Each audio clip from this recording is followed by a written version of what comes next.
সকালবেলা নিয়ে বসে পড়েছি অনেকগুলো রসনার প্যাকেট, আর এখানে রয়েছে ফ্রিজের জল একদম ঠান্ডা ঠান্ডা। তো চলো আগে রসনাটা খেয়ে নিই।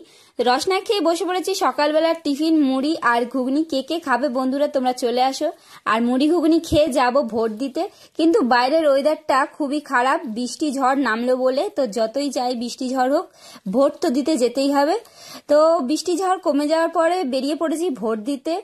আর বাইরে ভোট দিয়ে বাইরে বেরিয়েই একটা ছবি তুলে নিয়েছি। আর বাড়িতে এসে বসে পড়েছি দুপুরের খাবার খেতে। এখানে রয়েছে আলু সিদ্ধ, লঙ্কা আর কাঁচা তেল দিয়ে মাখছি আলু ভাতেটা। আর এখানে রয়েছে ভাত আর ডাল, আর তার সাথে ছিল আমের চাটনি। তো আজকের খাবারটা বেশ দারুণই ছিল। তো চলো আগে খাওয়া হয়ে যাক। সন্ধ্যাবেলা নিয়ে বসে পড়েছি আজকে ফুচকা, আর এখানে আমি আর মেয়ে মিলে দুজনে মিলে ফুচকা খাচ্ছি। তো আমার মেয়ের তো খুবই আনন্দ। তো আজকের ভিডিওটা এই পর্যন্তই। তোমাদের কেমন লাগছে অবশ্যই আমাকে কমেন্ট করে জানাবে। তো আজকের মতন টাটা, ভালো থাকবে।